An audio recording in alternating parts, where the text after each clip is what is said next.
গুরুত্বপূর্ণ প্রশ্ন মুহতারাম। শরীরের বিভিন্ন অঙ্গ প্রত্যঙ্গে আমরা তিল দেখতে পাই। কারো তিল থাকে ঠোঁটের নিচে, কারো তিল থাকে চোখের কোণায়, কারো তিল থাকে পায়ের হাঁটুর উপরে, কারো তিল থাকে পায়ের পাতায়, কারো তিল থাকে পায়ের নিচে, কারো তিল থাকে বুকে। অনেক সময় মেয়েদের বুকেও তিল পাওয়া যায়, তারপরে ছেলেদের বুকে তিল পাওয়া যায়, তারপরে পিঠের এদিকে তিল পাওয়া যায়। তো খুব কম মানুষই পাওয়া যাবে যার শরীরে তিল নেই। মনে রাখা ভালো, তিল বা আঁচিল শরীরের কোনো ক্ষতি করে না। এখন আসেন, যাদের ভ্রুতে তিল থাকে তারা প্রায় ভ্রমণ করেন।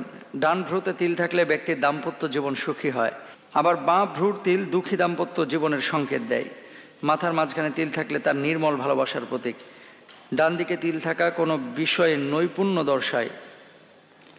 আবার যাদের মাথায় বাঁদিকে তিল আছে তারা অর্থের অপচয় করেন। মাথার ডান দিকের তিল ধন ও বুদ্ধির চিহ্ন, বাঁদিকের তিল নিরাশাপূর্ণ জীবনের সূচক। নাউজুবিল্লাহ মিন যালিক।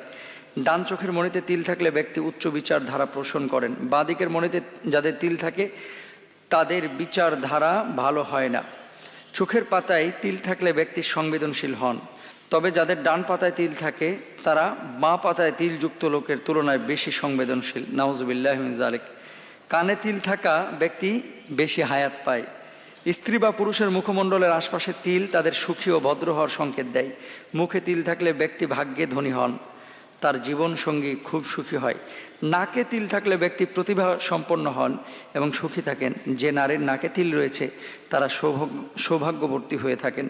যাদের ঠোঁটে তিল রয়েছে তাদের হৃদয়ে ভালোবাসায় ভরপুর। তবে তিল ঠোঁটের নিচে থাকলে সে ব্যক্তির জীবনে দারিদ্র্য বিরাজ করে। গালে লাল তিল থাকা ভালো।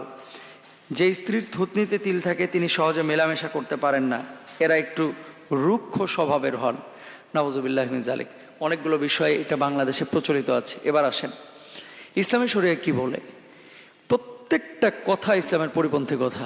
তিলের সাথে ভাগ্যের শুভ অশুভ লক্ষণ, টাকা আসা টাকা যাওয়ার কোনো সম্পর্ক নাই।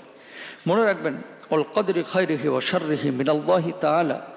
ভালো এবং মন্দ সব কিছু আল্লাহ সুবহানাহু ওয়া তাআলার পক্ষ থেকে হয়ে থাকে। সুতরাং তিল মানুষের ভাগ্য নিয়ন্ত্রণ করে না। তিল ঠোঁটের নিচে থাকলেই হবে, পায়ের পাতায় থাকলে বিদেশ যাবে, এগুলো সম্পূর্ণরূপে কুসংস্কার। এগুলো বিশ্বাস করা যাবে না। আল্লাহ সুবহানাহু ওয়া তাআলা এগুলো বিশ্বাস করতে নিষেধ করেছেন, রাসূল সাল্লাল্লাহু আলাইহি ওয়াসাল্লাম বিশ্বাস করতে নিষেধ করেছেন। আরেকটা বিষয় বলে রাখি, তিল এটা কোষগত একটা সমস্যার কারণে হয়ে থাকে। এটা শরীরের জন্য মারাত্মক হুমকি ডেকে আনতে পারে বা ক্ষতি ডেকে আনতে পারে, বিষয়টা এরকমও না। সুতরাং আমরা এই ধরনের কুসংস্কার থেকে নিজেদেরকে বিরত রাখবো, মানুষকে বিরত রাখার চেষ্টা করব। তবে হ্যাঁ, কিছু কিছু ক্ষেত্রে তিল থাকলে আবার খুব সুন্দর দেখা যায়, এটাও সত্য। যদিও তিল কখনো লালচে কখনো কালো রঙের হয়ে থাকে, তবে কোনো কোনো জায়গায় থাকলে মানুষের সৌন্দর্যটাকে আরও বাড়িয়ে দেন। আলহামদুলিল্লাহ, সেটাও আল্লাহর ইশারা দিয়ে হয়ে থাকে। আল্লাহ তাআলা আমাদেরকে বোঝার তৌফিক দান করুন, আমিন।